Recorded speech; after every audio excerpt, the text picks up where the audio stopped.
الرجیم بسم اللہ الرحمن الرحیم رب اشرح لی صدری ویسر لی امری واحلل عقدۃ من لسانی یفقہوا قولی۔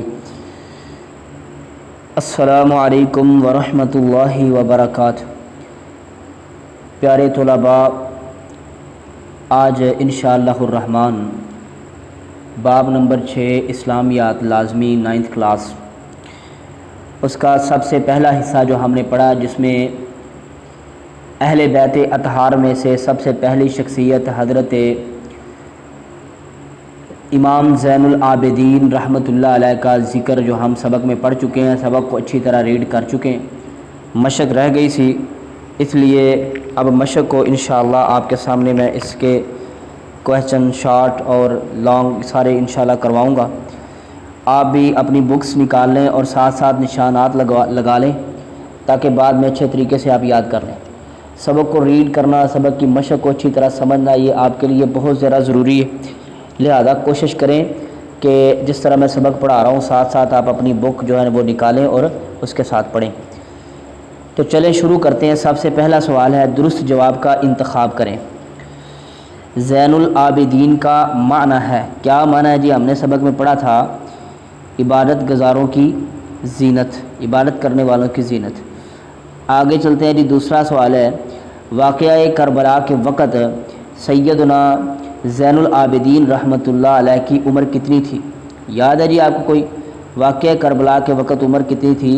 حضرت امام زین العابدین کی عمر تھی 23 سال، ٹھیک ہے جی، 23، ٹھیک ہے جی ایئرس۔ حضرت امام زین العابدین کے چہرہ کا رنگ متغیر ہو جاتا تھا، کب متغیر ہو جاتا تھا؟ وضو کرتے وقت۔ حضرت سیدنا زین العابدین کے فرمان کے مطابق صدقہ کرتا ہے جی، صدقہ، ٹھیک ہے نا جی، کیا کرتا ہے جی؟ آپ نے سبق میں پڑھا ہے کہ صدقہ جو ہے اللہ تعالیٰ کے غضب کو ٹھنڈا کرتا ہے، ٹھیک ہے۔ آگے، حضرت امام زین العابدین سپرد خاک ہوئے یعنی دفنائے گئے، ان کی قبر مبارک کہاں ہے؟ تو جی مسجد مدینہ منورہ میں ہے جی، جنت البقیع میں، ٹھیک ہے۔ آگے ہے جی، مختصر جواب دیں۔ حضرت امام زین العابدین کا نام اور کنیت لکھیں۔ نام تھا ان کا علی بن حسین، ٹھیک ہے جی، علی بن حسین، یاد رکھ لیں، نام یاد رکھ لیں، حضرت علی کا نام اور حضرت حسین کا نام دونوں آپ یاد رکھیں، ٹھیک ہے۔ حضرت علی بن حسین، اور کنیت تھی ان کی ابو الحسن، ٹھیک ہے، ابو الحسن، کنیت تھی ابو الحسن، اور لقب تھا جس نام سے زیادہ مشہور ہوئے ہیں زین العابدین، ٹھیک ہے جی، زین العابدین لقب تھا ان کا، تو یہ آپ نے یاد رکھنا ہے۔ کنیت تھی، نام تھا علی بن حسین، کنیت تھی زین العابدین، بلکہ کنیت تھی ابو الحسن اور لقب ہے زین العابدین۔ امام زین العابدین کا یہ لقب کس سبب سے ہوا؟ ہم نے سبق میں پڑھا ہے جی، امام زین العابدین کا یہ لقب اس وجہ سے پڑھا زین العابدین کہ آپ بہت زیادہ کثرت کے ساتھ اللہ کی عبادت کیا کرتے تھے، جس کی وجہ سے آپ کا یہ لقب پڑ گیا کہ عبادت گزاروں کی زینت۔ حضرت امام زین العابدین کی میدان کرب و بلا میں اپنے والد ماجد سے آخری ملاقات کا حال لکھیں۔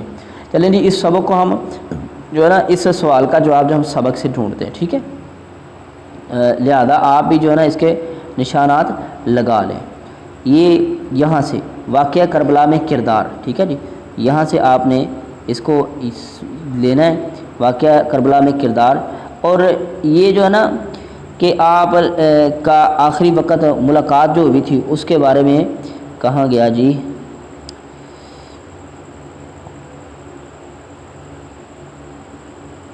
جی طلباء، اس کا جواب یہاں سے آپ لکھیں، معروف سیرت نگار، ٹھیک ہے، معروف سیرت نگار کون؟ امام دوسرا ابن سعد، طبقات ابن سعد میں فرماتے ہیں کہ مسلسل بیمار ہونے کے باوجود سیدنا علی بن حسین زین العابدین میدان کرب و بلا میں موجود تھے، ٹھیک ہے جی۔ 10 محرم کو نماز ظہر پر سیدنا حسین بن علی رضی اللہ تعالیٰ نے ان سے آخری ملاقات کی، ان کو اپنی انگوٹھی سونپی اور خاص نصیحتیں کی، لیکن بیماری کی شدت کی بنا پر وہ لڑائی میں شرکت نہیں کر سکے، ٹھیک ہے۔ آپ نے اس کا نشان لگا لیں یہاں سے لے کر یہاں تک، آخری وقت جو ملاقات ہوئی ہے باپ بیٹے کی، اس میں اس کے حالات ہیں یہاں۔ آگے چلتے ہیں جی، اگلا سوال دیکھتے ہیں جلدی سے۔ اگلا سوال یہ ہے، حضرت امام زین العابدین کس وجہ سے کرب و بلا میں یعنی میدان جنگ میں شرکت نہ کر سکے؟ تو سخت بیمار تھے جی، بیماری کی وجہ سے یہ جنگ میں شامل نہیں ہو سکے، ٹھیک ہے، جنگ میں شمولیت اختیار نہیں کی تھی۔ حضرت امام زین العابدین کا انتقال کب ہوا؟ حضرت امام زین العابدین کا انتقال 95 ہجری کو 25 محرم، ٹھیک ہے جی، 25 محرم اور 95 ہجری، ٹھیک ہے، 57 سال کی عمر پا کے، یہاں تک یاد کریں یا صرف مختصر جواب ہے کہ کب ہوا اس کا جی؟ 25 محرم اور 95 ہجری کو آپ وفات پائے، ٹھیک ہے۔ آگے چلتے ہیں جی، اگلا جواب ہے، سوال ہے کہ تفصیلی جواب دیں۔ اچھا یہ پہلا سوال تھا کب اور کہاں، ٹھیک ہے، 95 ہجری کو، 25 محرم کو اور مدینہ منورہ میں، ٹھیک ہے، مدینہ منورہ میں وفات پائی ہے۔ سیدنا زین العابدین کے علم و فضل پر روشنی ڈالیں، ٹھیک ہے۔ تو آپ نے سبق میں پڑھا کتنے علمی تھے، کن کن لوگوں نے ان سے علم حاصل کیا، وقت کے بہت بڑے تابعی تھے اور بہت بڑے مطلب کہ وہ عبادت گزار بھی تھے۔ یہ ساری چیزیں آپ نے لکھنے کے بعد جو ہے اس کا ساری چیزوں کو آپ نے سبق سے پڑھ لینا ہے، اور پڑھنے کے بعد جو ہے وہ جناب اس کو اچھی طرح یاد کرنا ہے تاکہ یہ آپ کا سوال بھی ہو جائے۔ ہم دیکھ لیتے ہیں یار یہاں سے نا، علم و فضل یہ لمبی چوڑی فہرست ہے، لیکن آپ اس سے مختصر جو ہے نا یہاں تک یاد کر لیں، ٹھیک ہے، وہاں سے لے کے یہاں تک۔ صفحہ نمبر اس کا کون سا ہے؟ 70 سے لے کر 70 پر یہ جو پیرا ہے نا علم و فضل والا، یہ آپ اچھی طریقے سے یاد کر لیں، لہذا یہ آپ کے آخری سوال کا جواب ہوگا۔ تو چلیں جی، آج کا سبق یہی ختم ہوا، انشاءاللہ آئندہ سبق میں پھر دوبارہ ملاقات ہوگی۔